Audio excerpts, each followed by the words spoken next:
let's establish that as a matter of fact, not as a matter of opinion. It looks like the right thing to do.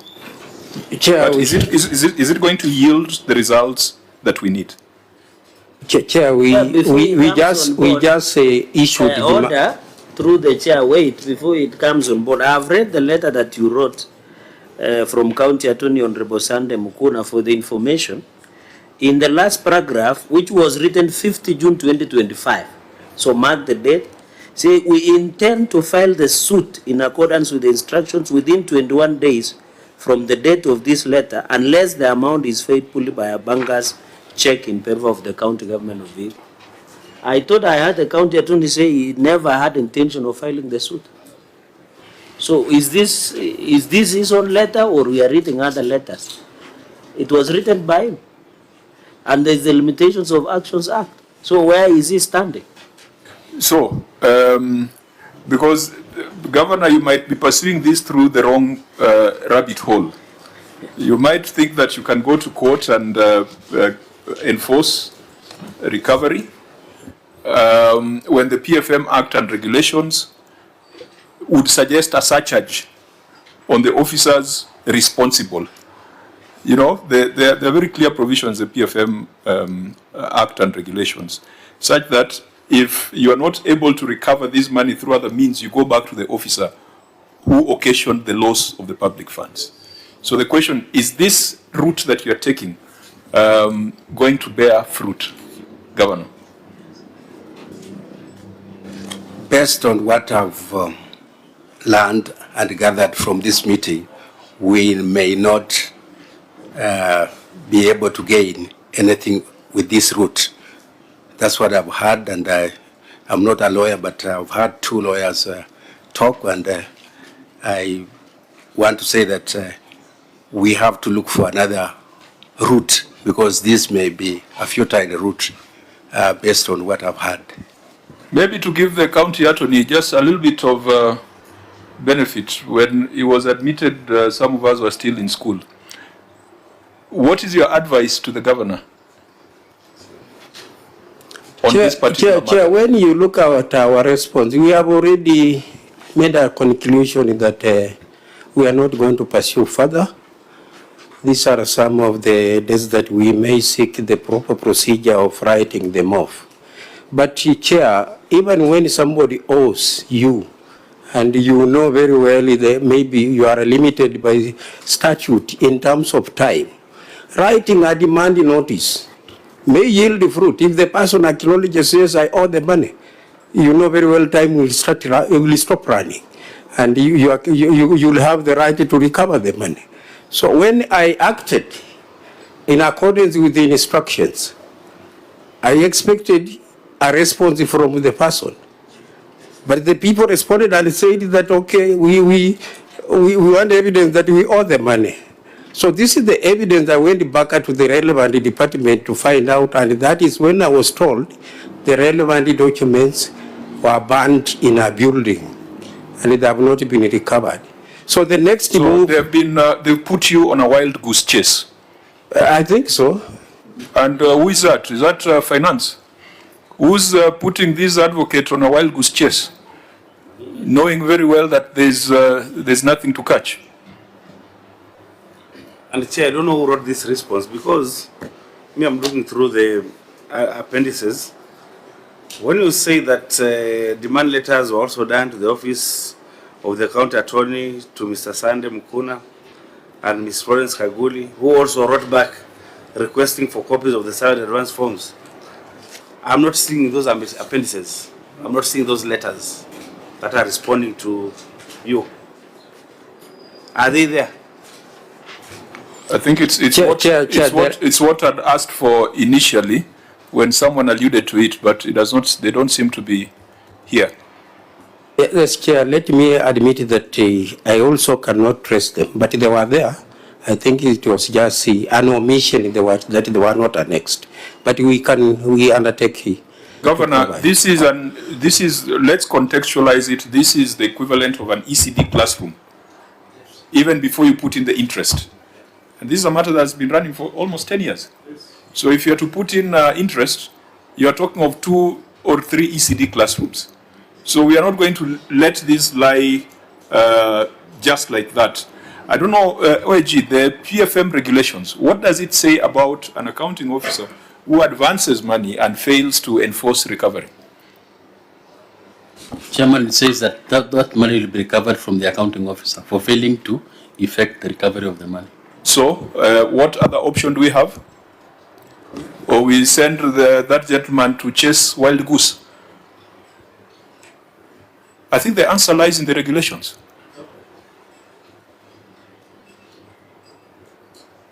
Maybe, Chair, could we also take the option of write-off? What does the law say about that? Because these individuals, I know them very well, and I don't think the county would be able to recover this money from them. So the other option is write-off. What does the law provide, and what attempt have they made to take that route? We would be very hesitant to recommend write-off at the first instance, because these individuals are saying, give evidence that we took the money. But there's evidence that money left the county. So it's a person who caused the money to leave the county who should now be held responsible. I think we have a public duty to make recommendations that serve as a deterrence. And that deterrence should not just be for the county of Vihiga, but to other counties generally. So the best option, Chair, is to direct that the governor should surcharge and recover that money from the officers who advance the money. I don't think we have any other, of course, write-offs are allowable through certain processes, but not in a case where you can clearly see there is impunity. Chair, my only predicament will be all those people who are responsible left. When the first government left, they also left. No, Governor. It's not that way. Yeah. Isn't there an accounting officer now? Yeah, the current one. Yes. But, yeah. But it is those that who are accounting officer who must take all measures. When they take the job, they know that they're taking the job with all the risks and booby traps that come with it. So I think in terms of recommendations, that's the direction we are going, because all these other charades, I think this matter has come up several times in the past, just like the next matter that we are going into. And I want us to go into this matter of the assembly. Recoverability of amount due from the county assembly. Again, auditor, what's the substance? Note that into the financial statement also reflects a balance of Kenya shillings 10,865,170 in respect of receivables from non-exchange transactions. Included in the balance was Kenya shillings 9 million in respect of transfers due from county assembly. However, review of receivables records revealed that the county executive transferred Kenya shillings 38 million to the county assembly on 25th February 2021. And Kenya shillings 6 million on 23rd November 2021, totaling to Kenya shillings 44 million, being funds paid for deposit and retention account to bridge a shortfall on county assemblies, car loan and mortgage account. However, only Kenya shillings 35 million had been refunded as at 30th June 2025, leaving a balance of Kenya shillings 9 million. In the circumstances, the recoverability of the amount advanced to the county assembly amounting to Kenya shillings 9 million as at 30th June 2025 could not be confirmed. Governor? Allow me to request the Chief of Finance to give a response. Thank you, Chair. We respond as follows. The management acknowledges the auditor's observation on the above subject matter and responds as follows.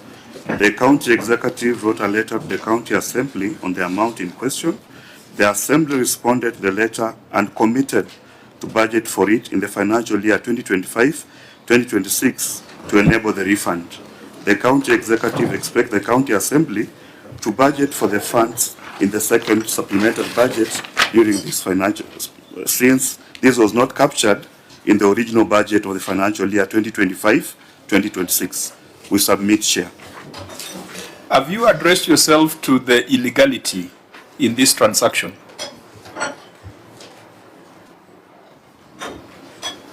Do you see anything wrong with this transaction? Because you are acting blind to it. Yes, Chair. Is it legal to transfer money from deposits and retentions to the car loan and mortgage account of the county assembly? We agree it's not legal, Chair. So what do you say about that? What should be the what should be the consequence of that illegality? Is to have the assembly refund the money, Chair. No. To the county Leave executive. alone wait for the assembly. What is the intention of a deposits and retentions account? These are money for the clients. They actually, the contractors. Correct. And the other people. So are you allowed to move money from it to another fund? No, Chair. It is not allowed? They are not allowed. Now, who's the administrator of the deposits and retentions account? The chief officer? Yes, Chair, the chief officer. So, shouldn't we take very drastic action against the chief officer for allowing unauthorized withdrawals from deposits and retentions account? This is an issue that happened some time back, and we may not be very privy. No. Stop giving excuses. Let's deal with it just applying the law as is. Applying the law as is. We've agreed it was an illegality. You see, you ought to have told us that to cure that problem, administratively we have put in place a policy, or administratively we have put someone on notice, or administratively we even transferred the officers. But you are acting as if you are oblivious to the fact that an offense was committed. This action is defined as an offense in the PFM. It is defined as an offense. So we must deal with that first before we go to the next limb of how the money is coming back from the assembly. Governor, what administrative action have you taken to avoid this kind of kienyeji transactions? This matter has came to my notice during the audit, and I have planned to take administrative action after this session which we are having. So I decided to come here, listen, and then from there I'll make a decision. So you want to use us? No. But I just wanted to listen and hear the views of the committee on this matter. Chair, also help me understand. I thought county executive and county assemblies have separate budgets. And in terms of financing this kind of mortgage fund, is it financed from the county executive or from the county assembly budget? I thought it's financed from the county assembly budget. How come it was financed from the county executive? Or is it another thing to do that? I thought we'd have a county assembly budget, and one of the budget lines would be financing the current mortgage fund. Is it so? Yeah. Chair, just wanted to understand, how was this decision arrived? How did the county executive wake up and say, I'm transferring this money to the county assembly current mortgage fund? Did he act unilaterally, or he acted in consultation, or did he even seek advice from your county attorney? How was that decision made? Yes, Governor. I think I have my chief officer here who did. I think he should answer because he's here. He's the one who did it? No. Thank you, Chair. This was done in 2021-2022, Chair. And let me come on record, I came into office in December 2022. So let me be clear on that. You are an impartial person, you'll help us get a solution. So ordinarily, Chair, for that action to have been done, it requires definitely an approval of the county executive. And that's why I came on record earlier on to say, in the present circumstance, we may not be privy to what led to initial disbursement of these funds. But ordinarily, it requires approval from the county executive. and it starts with a requisition from the assembly. So if deposits and retentions are a deficit of 35 million, how were you paying the contractors when their payments were due? Because as you defined it, this is money for service providers. As in that caused another problem in another sector. What I would say, Chair, it caused a deficit on the deposit account because we continue receiving deposits every time we pay contractors. But now we agree there's a deficit of 9 million that needs to be pursued and recovered back to the deposit account.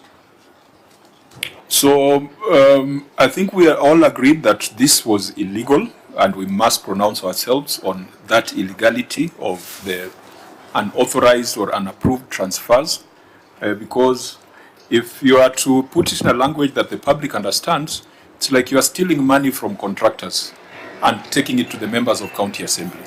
And that would be very sad if the members of county assembly who are supposed to represent the contractors, the suppliers, would be eager to take money from them for their own private purpose. I wish this money was coming to do something big, like something capital within the county assembly. Improvement of automation systems, Hansard, building another chamber. But we're taking money from MCA, from contractors and giving it to themselves as car loans and mortgages. I mean, it's untidy. Untidy is being kind, but it is theft. Theft is what it is. So this has to be cured. The people who made the decision must be held to account. Now, tell us how you are getting this money back in mitigation. How do you intend to get it back? Chair, in our engagement with the county assembly, they agree that indeed they owe this money to the county executive retention account, and they had committed to budget for this money refund for the year 2024. Chair, Yes, because when you're saying you are engaging the county assembly, there should be some correspondences. Yeah. Otherwise, anything else would just be stories you're giving us. Point us to those correspondences, please. Thank you, Chair. Allow me to take you to Appendix 4, where there is a letter written by the CCM in charge of finance, giving a breakdown of how the money was sent out and what has been refunded so far. And there's also a response from the county assembly acknowledging that indeed they owe us that money and they plan to budget for it in 2025-2026. So, Chair, what we are submitting is we hope in the second supplementary, which you hope to be working on in March, they should be able to budget for these funds and refund back to the retention account. Chair. Chair. Senator Cherokee. I think, Governor, you are serving your second term and final. Yes. So I thought when all this was happening, you are fully aware, and I want to dissuade my friend from pursuing the line that since he came 2022, he knows nothing, because government is an institution. Whether Otsosi will be the governor or not, he will carry the liability and the functionality of government. So my question to you, Governor, after noting all these errors, what administrative action have you taken? Because either some of them are still serving within your government, or what administration action did you take now and then, and what have you taken against concerned officers that put you into this mess as you pursue the county assembly through the budget? And then finally, through the chair, what gives you comfort knowing that the county assembly have the last word on budget? If wakiamua kukuruka, Yesu Kipetero, what will happen? And they can say their budget, the fiscal and the budget space is too small. So what other strategies apart from correspondence? So that one on the assurity of the county assembly, and you know how our county assemblies operate, and then on the issue of administrative action, I yield back, Chair. Governor? Chair, I plan to engage the Speaker and the Clerk on this matter so that when we do the second supplementary, they consider that as a priority. As regards to administrative action, yes, this matter, as I indicated earlier, I will be taking administrative action against those officers that were involved in this matter. Now, Being directed by the Senate. Auditor General, you are saying 9 million is what is outstanding. Yes, Chair. But this 9 million includes 5 million advanced as a borrowing to Speaker's housewarming. Yeah, please point us to where you're reading. Appendix 4, the one that you are asking for. After the letter, you've got a schedule of funds borrowed and returned by the Vihiga County Assembly. And the first borrowing is a 38 million, which I believe is what you're referring to. Yes, Chair. But there have been subsequent borrowings because the Assembly has been paying back, borrowing and paying back. The last borrowing was on 15th December 2023, 5 million borrowing to finance the Speaker's housewarming. 5 million, which has not been repaid. Referring to this letter. This is your document. This is your schedule. It's referring to The last entry on this table. this one, this document. Yeah. Yeah, 5 million, I've seen it, borrowing to finance Speaker's housewarming. 5 million. Governor, I thought that this was an isolated thing that happened once. But now you are also lending for housewarming on 15th of December, when Parliament assemblies have gone on recess. Which 5 million? Those are 3 ECD classrooms, and it has not been returned. Which one is this? I thought even if we were to borrow, you'd probably borrow to finance a public participation exercise. I mean, it's not legal, but even if you're to borrow to for the MCS to go on report writing, to approve a bill, to approve a policy, but not on housewarming. This is your record down here. And Chair, is this the same county where the Speaker is arrogant? Is it Speaker where we sanction him? Speaker Omulele? No, we won't even go there. Yes. But I'm just concerned about this. Was this also from deposits and retentions to finance housewarming of a speaker? Was it under the current CCM? Yeah, this happened in 2023. I think the CC was in office. He came in 2022. Can he now tell us?